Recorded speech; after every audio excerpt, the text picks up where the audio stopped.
guys, welcome to my channel, welcome back to my channel, depending on who you are. My name is 28 Nights, and today's video we're going to be discussing, or I'm going to be talking about Life is Strange, giving you my reviews and my thoughts. I'm going to try not to do too many spoilers, but there might be some spoilers. So, I will tell you the beginning part of the game. I'm not going to get into much detail, so if you really want to see how it goes, go watch my videos or go watch somebody else's videos. Either or, I'm going to try not to give too much. But let's just get started.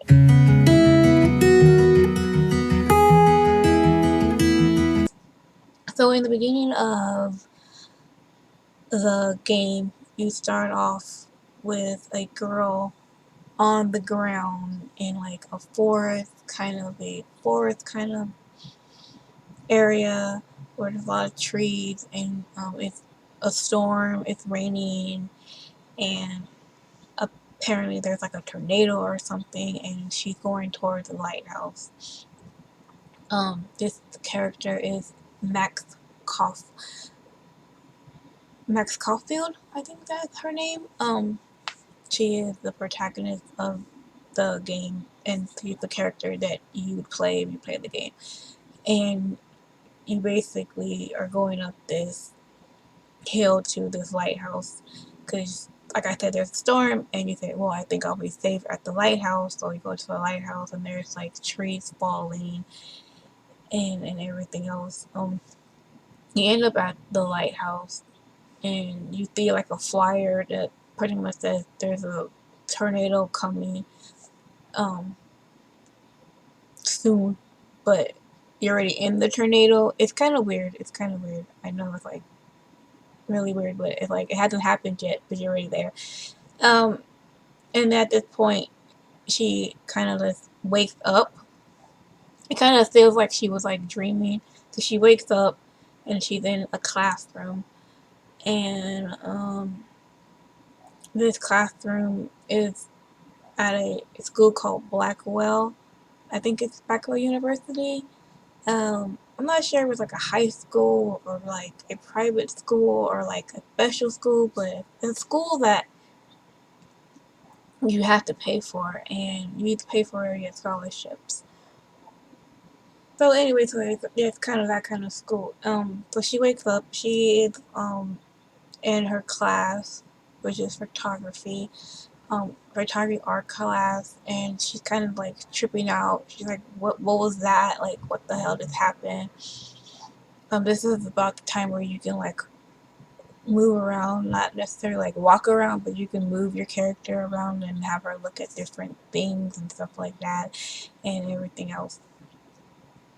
Let's fast forward to the main part of this game where things get strange.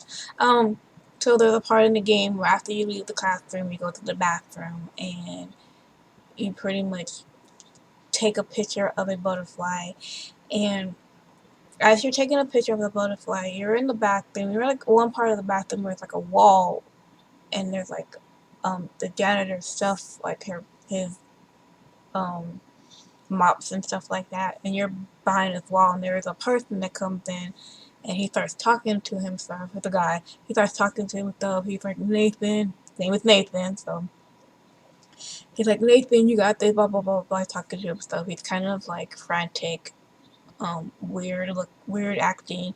And then another person, a female, comes in and starts talking. They kind of like go back and forth, and next thing you know, the guy pulls out a gun and pretty much shoots the girl. And this is when Max, the main character, she kind of like freaks out, screams no, puts her hands up. When she puts her hands up, everything goes rewind back to that classroom that she was in when she had woke up after the storm. So everything was kind of like the the lectures that she heard before. Everything that's happened before is happening again. Kind of like a deja vu, but not really a deja vu. And this is where she discovers she has rewriting powers.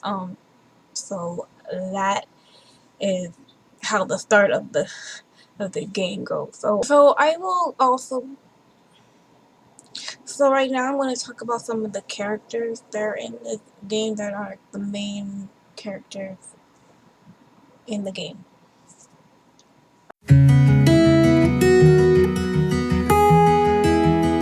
So Maxine Caulfield, aka Max, is what she likes to call herself.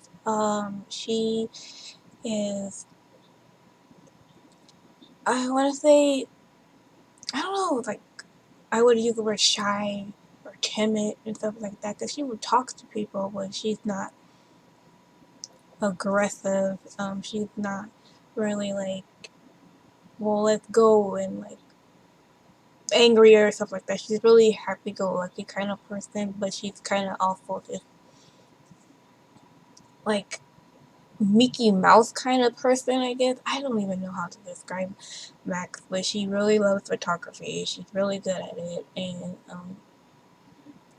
she like she doesn't really do much partying, and she's not one of those teenagers like to party a lot. And she likes to just basically one thing she likes to do is just take pictures, and that's what she does. But later on in the game, she becomes more like fierce, I guess, and more like, well, I can do this, I can do that, more like it's out there. So, um, and yeah.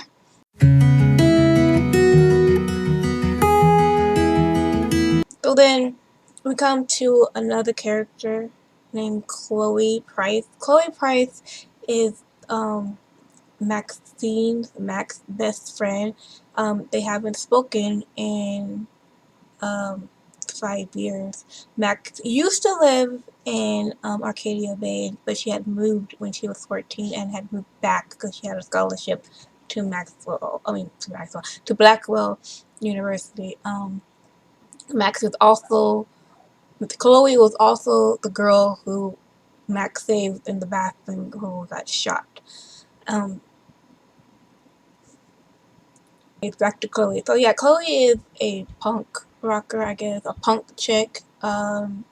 She's pretty much just your white teenage rage person, I guess. Not to stereotype or anything, but yeah, she's just angry at everything and everybody. She's mad.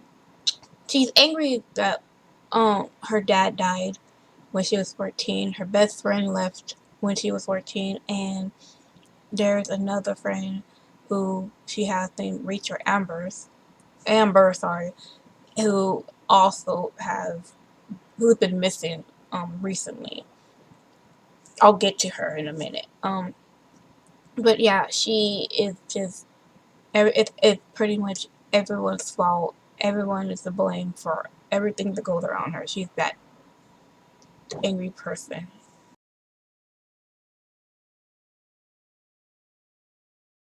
The character is Nathan Prescott. Nathan Prescott is a rich bully. His parents pretty much own like the whole Arcadia Bay. They're like rich. You know the type. You pretty much think they can get away with like everything. Um, but he's also like he doesn't really get along with his father.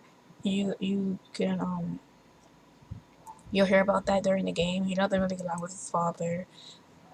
Um, he's just a spoiled brat. He's a spoiled brat. He's also is pretty heavy into like drugs and stuff like that. So yeah, that's Nathan Prescott.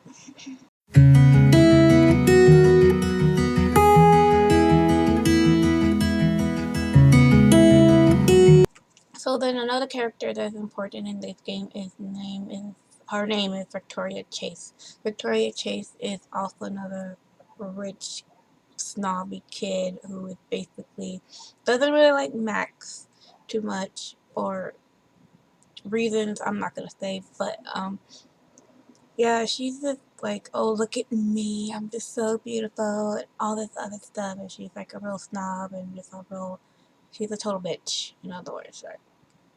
she plays her part well.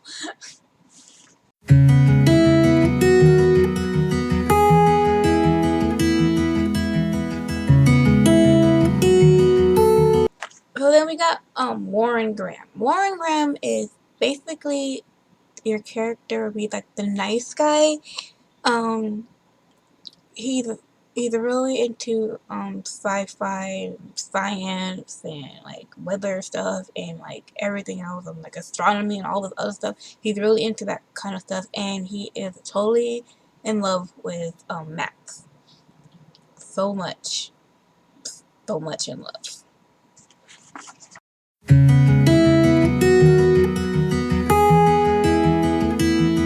Kate Marsh. Kate Marsh is a girl who is very sweet, very shy, very timid, religious girl who happened to have gotten into some kind of a trouble. You would see in the beginning of the game, and I'll talk more about that later. But yeah, she is just a really nice, sweet girl. Really sweet.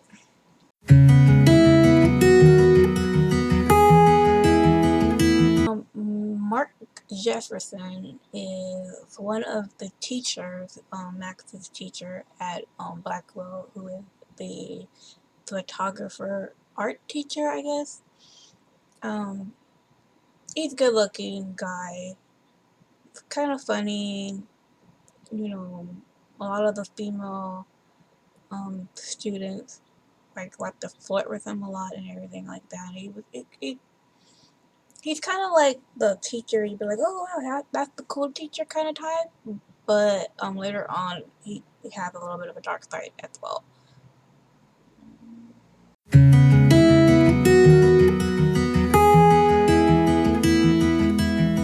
Joyce Price. Joyce Price is Chloe's mom, um, who is really this a lovely lady who had worked at a restaurant. She's a waitress. Um, I guess she's been waitress for like forever. She's been working at a place called Two Wells, and she's really sweet. She got a little bit of a country accent, and just a really sweet woman, and everything else. Who, yeah, I mean, there's not much to say about Joyce. She's just really cool.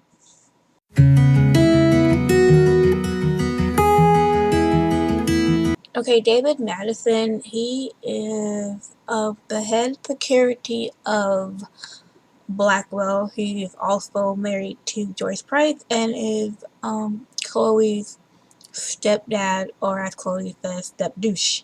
She doesn't really get along with her dad. And to describe, he's very David Madison is very strict. Like he's very strict military. He's ex-military, very strict, very just um what do you call it? I don't want to say he's mean. He's just, if you ever met someone who's from the military, you can imagine how they are after they leave the military. That's pretty much David right there.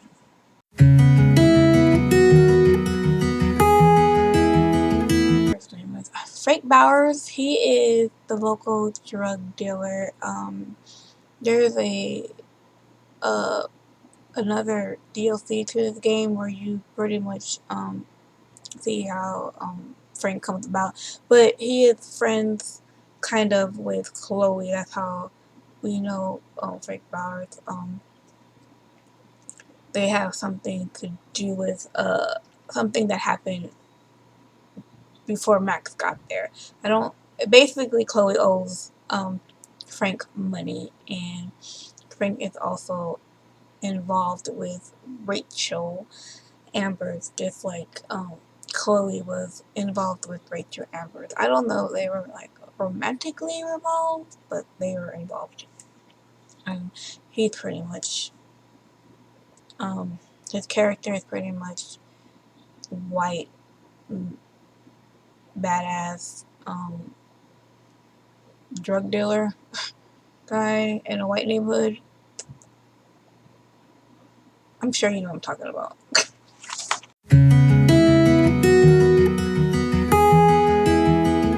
Last but not least, we got the principal of the school, which is Ray Wells. He is the principal. You know, I think he drinks. He drinks, and if you go to school, you know how principals are. He's like that. That's pretty much it.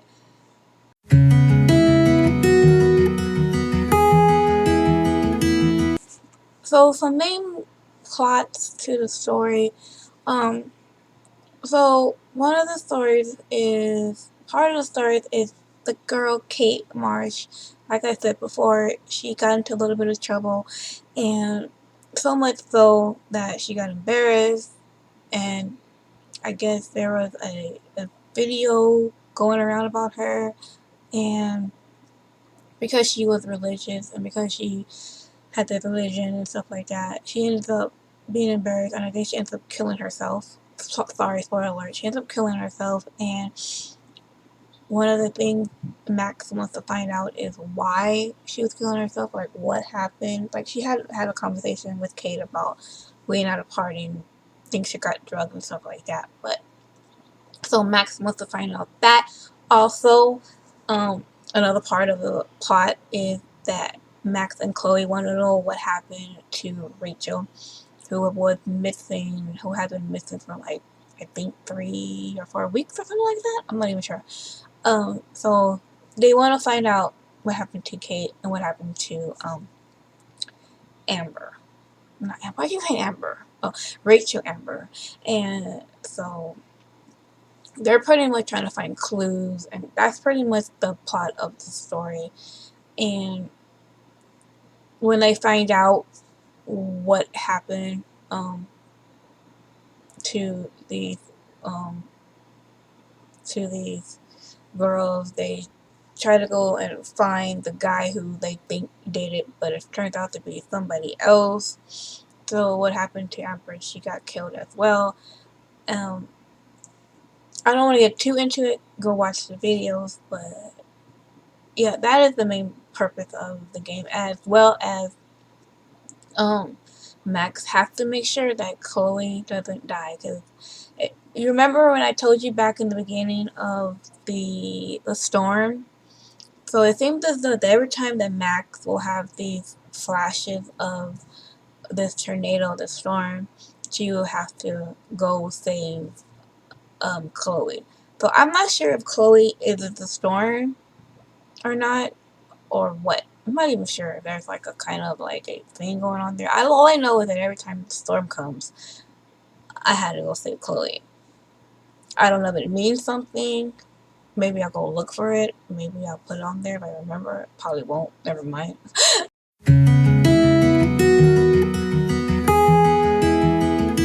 Another thing to focus on this game is Max and her rewiring, because this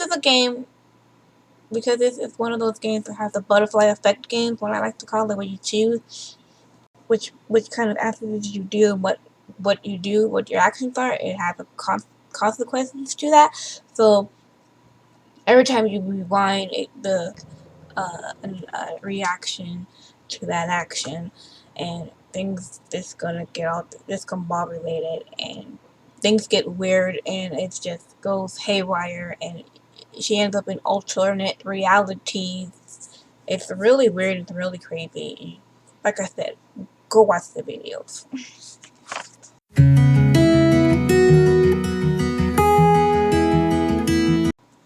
Another part of this game is you have to find a room called the Dark Room, which is a room where um, people will go kidnap these teenage girls and drug them, and put pictures and stuff like that. And you're just trying to figure out what's going on and how to put these stuff together. I think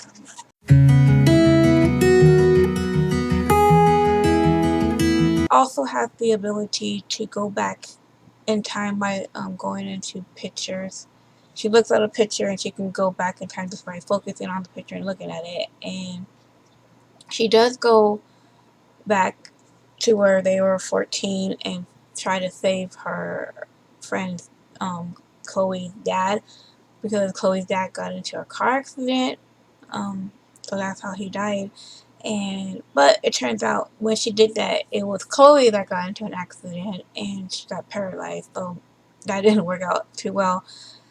They had to go back. So a reason why I mentioned about the photos is because later on in the game, Max has to use a lot of photos to get out of a situation that she ends up in. I'm not gonna say what happens to her, but she has to use a lot of photos, and because she used all these photos, like I said before, using these photos, going back in time, messing with things that, she's changing every damn thing. It has an effect, and it it just makes everything just boom. I'm gonna just fast forward all that. I know this has been going all over the place. My fucking reviews are like a Tarantino freaking movie. But I'm gonna fast forward to the end. So at the end, after you go through all these weird stuff, you finally go back to the present time, I guess. And Max basically is talking to Chloe, and at this point in time, you have to make a decision of whether or not, because like I said, this big tornado is coming. It's gonna pretty much wipe the town, and you have to make a decision of whether or not you want to save the town or save Chloe. So you either sacrifice Chloe or sacrifice the town. Um, if you I'm not gonna tell you what happens when you sacrifice them, but those are your two choices. And yeah, I just wish they had different songs, because I did put both endings. I just wish they had different songs for at the end. I think they used the same song at the end. I think it would have been better if they used different songs, but they're both. One of them was a really sad ending. One of them was just, it was just okay. But, yeah, that is that. My thoughts, I liked the game. I really enjoyed the storyline. I had a lot of fun with it. It is, just like kind of the game I usually like to play anyway. It reminds me of the games when I first started doing this YouTube stuff. I gave it a 9 out of 10. I would give it a 10, but the one thing that I did not like was constantly having to save Chloe on every time, and it's kind of like they kind of made it seem like, I don't know, to me, like, I don't know if it was out of guilt or love. I'm not even sure, but it was just annoying after a while. I was just like, oh gosh. But the storyline is great. It doesn't have like a lot of things where it's like, okay, that didn't make any sense. You know what I mean? Like sometimes there are these games they'll put you in situations. It's like, well, why even do that? We're gonna have the same results. I there's some things on this game that kind of frustrated me, but other than that, I really enjoyed it, and I would play it again. I don't know. They have a DLC called Before the Storm. I don't know if I'm going to play that or not. Maybe I will. Maybe I won't. I'm not sure yet. But yeah, overall, it was a great game. I hope you enjoyed it. I know I did. So yeah. But what is coming up next? Well, let's see. Next we're doing a new Friendly Fire. So that will be out already this week, so you'll be able to see that. I apologize for the low voices. I totally forgot to turn down the gameplay in the first 3 videos, so I apologize for that. But we are playing Tiny Tina's Assault on Dragon's Keep, which is one of my favorite characters in the Borderlands. And what else? Oh, there's also a car video. I built a car, sort of, and you go check that out. And After Friendly Fire is over, I think I'm gonna take a little bit of break. I am so drained of making videos and doing all this stuff. I need a break for a little bit. So after Friendly Fire is over, which I hope it doesn't take too long, I'm gonna take a break and try to enjoy the summer. But anyway, thanks so much for watching. As always, I always appreciate you guys taking time to watch me make these weird videos that I absolutely have no idea what I'm doing. But as long as you enjoy them, I'll keep playing. Until then, I will see you guys next time. Okay, bye!